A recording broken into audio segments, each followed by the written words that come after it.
Thank you very much, Dr. Piatita, and it's a pleasure to see you again. Let me share my screen here so we can get the presentation going.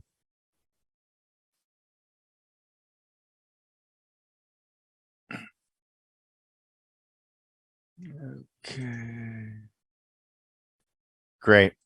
Okay, so I'll be talking about the Asian Water Development Outlook 2020, and this is a document that ADO, as we call it, that's put out by ADB and the Asia Pacific Water Forum.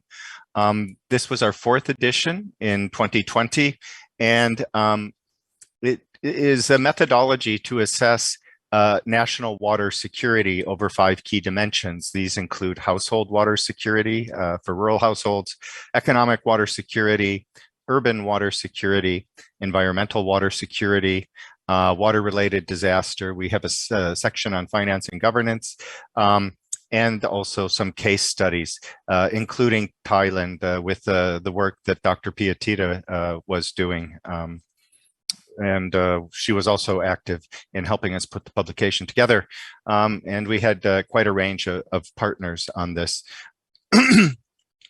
What is new in the ADO methodology for 2020 is we improved the methodology and mainly looking at rural households to avoid double counting with urban, and the risk, the disaster key dimension includes risk and resilience. As noted, OECD partnered with us for finance and governance sections, and we had country case studies, including Thailand, Karnataka, the PRC, and Timor-Leste. But if we look across the 5 key dimensions that has made up ADO as a water security index, we see that they're directly related to the various SDGs and not just SDG 6. For instance, on economic, that includes agricultural productivity, renewable energy, and on environment, oceans, management of forests. And as noted by my previous colleagues, really water runs through the SDGs, and this water security index is a way to help us assess water security, as well as assessing progress with the MDGs. So we conducted this in 2020, and we applied the methodology across all of our member countries as well as other countries in the Asia Pacific. And this is just a quick snapshot. So we had 5 ratings: nascent, engaged, capable, effective, and model. And as you can see, the vast majority of Asia is either 2 engaged or 3 capable. And there were several that were for the advanced economies, more developed economies, but none really qualified for the model criteria that we had set out. But I think it's important to note that this does measure improvement in water security over time, and that we see a positive trend looking at the ADO 2020 edition versus the previous editions. We have the PRC moving from engaged to capable, and India from nascent to engaged. And those are quite big steps and affect a vast majority of the population in Asia Pacific. However, many people are still living in a water insecure situation, even if we see an overall positive trend. So let's look at the findings themselves the key dimensions themselves, and just discover whether the glass is half full or half empty. So if we look at key dimension 1, rural household security, it's based on access to water and sanitation, health, and importantly, affordability. This is a dimension that we thought was quite important to have. And we have seen a lot of progress in many countries with rural household water security, especially in the Lao PDR and other places in Southeast Asia. But the recommendations from our findings is you need a holistic systems approach. For example, many countries have comprehensive WASH policies, but very limited, inadequate resources, both capital and human, to implement them. So really, we need this holistic approach to make change, and we need locally appropriate solutions.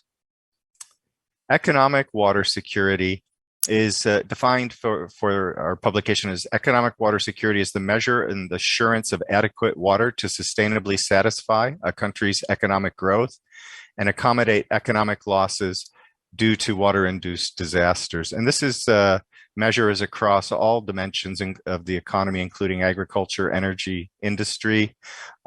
We have seen a lot of advancement and improvement in economic water security, particularly in East Asia, mainly due to the measures taken by the PRC, both in infrastructure and policy. And we see most of the countries improving in this dimension. One of the recommendations is for all of them is improved data monitoring and measurement, but we want to see improved productivity, which means adequate water needs to be available when and where it is needed. And an IWRM framework can help ensure this. And certainly climate change will be a challenge. Urban water security is measured by access to water and sanitation, again, affordability, drainage and flow, and the quality of the environment of the water bodies in urban areas. And so and all of these dimensions have indicators and sub-indicators. So they're quite detailed when you get into the methodology, and all from publicly available data sets across all the countries. And I think one of the key things here is there's been massive investment in urban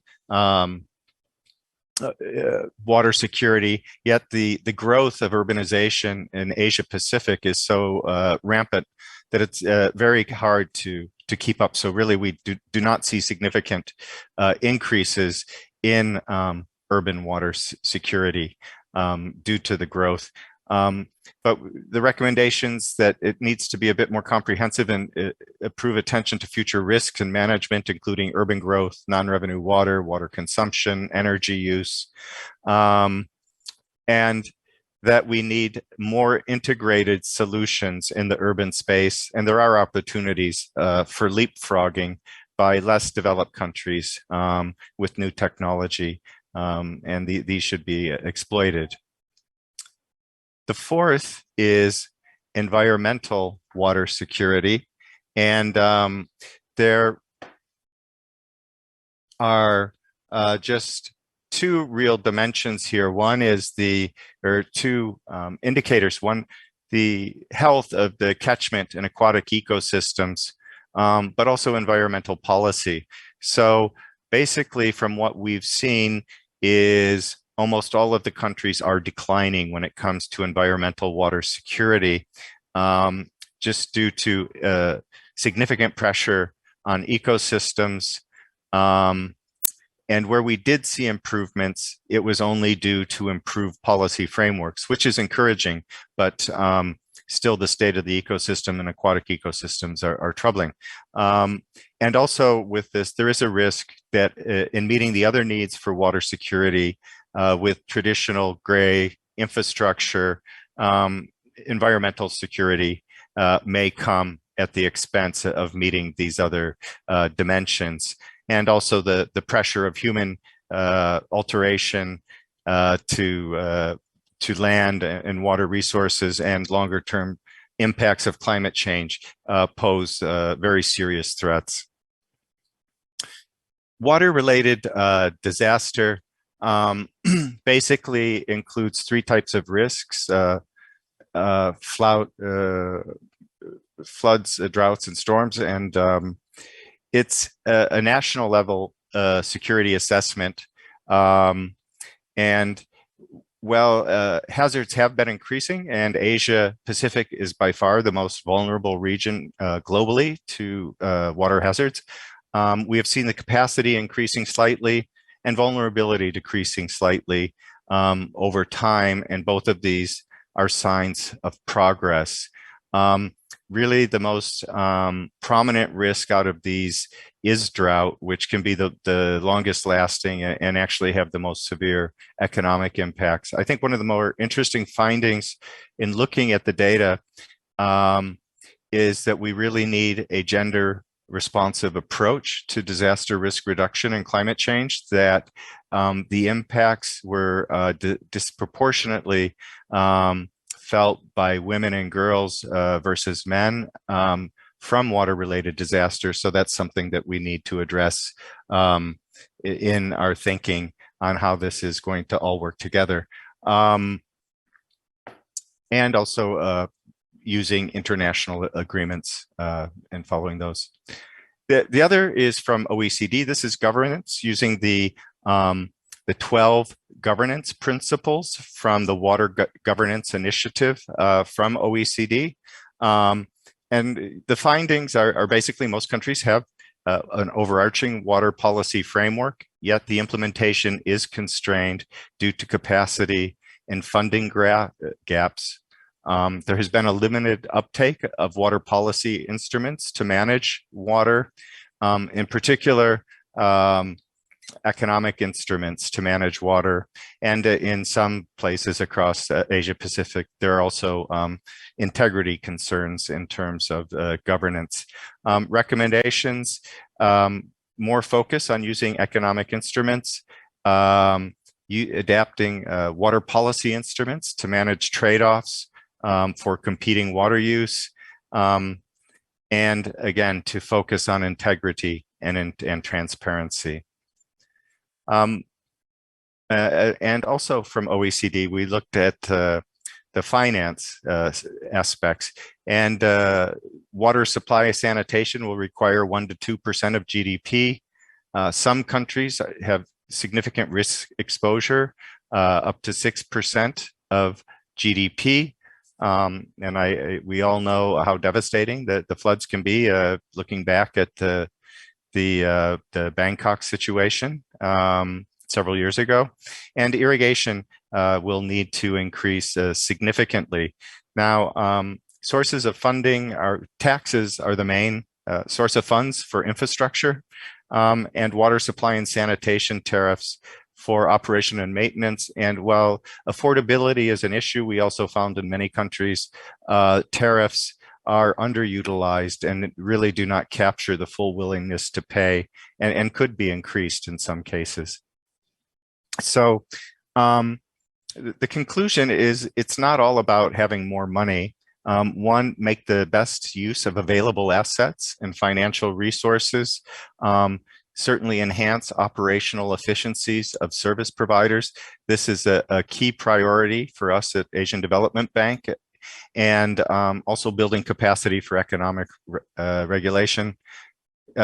Also to minimize future investment needs, so you don't need as many funds. Climate resilient plans to future-proof the sector, and look at policy coherence with water policies and other domains. And again, looking at the tariff issue, let's make sure that they reflect the cost of service provision, and also trying to crowd in private sector finance. Let me just mention 2 case studies here. One is in the state of Karnataka, India. India's Niti Aayog, which is a national agency that monitors effectiveness of various institutions and sectors, came up with their own index, water security index. The state of Karnataka took that as well as the ADO methodology and created their own based on those, but using the ADO principles. And it was used as a tool to help shape the new state policy, water policy, which also is the basis for the new state law. And they've also set up a program to collect data and streamline the data collection. So this will be a living document that will be updated as a measure of water security in Karnataka. And it was also a very good opportunity to bring the different stakeholders together, this exercise, and they've created their own report. The other is this in a ADB technical assistance in the Yellow River Basin. We provided support to the Yellow River Conservancy Commission to do a water sector assessment of the basin, and that was used to feed into the Yellow River Basin Master Plan, as well as our own Yellow River Ecological Corridor Initiative at ADB, where it's a main focus for us. And not only did it go into the master plan and policy dimensions, but ADA was used to identify an investment roadmap looking at the different threats throughout the basin from upstream to downstream, and to highlight 16 projects out of 33 as an investment plan for the basin. So it is a useful tool. It was also used extensively in Thailand. I did not go into that case study, but really it was one of the most advanced applications. It is the most advanced application of ADO that I've seen with the Thai government. I want to talk just quickly. We did do a comprehensive guidance note on the water sector for post-COVID. And these are just a few of the findings. And these are the things that we're also doing at ADB, strengthening the linkage between WASH and health, and ensure service delivery, and looking at wastewater-based epidemiology, and really taking the health components and scaling those up in our water projects. And then the other, I think, key thing coming out of COVID, which was happening anyway, was the acceleration of the digital utility. And this is to have automated billing systems, revenue collection, monitoring, remote control, improve communications with customers. That I think COVID really accelerated this and continues to accelerate this, which was taking place anywhere. And also, we're working with our clients to build resilience and absorb shocks to pandemics, emergency plans, financial planning. And there was a diversification of supply chains to ensure necessary inputs, especially for water supply sanitation. And really, this is an opportunity for a green and nature positive recovery. ADB is committed to this, and COVID provides that opportunity. And I just want to thank you for your time. If you have any questions, happy to answer, or you can contact me at that email.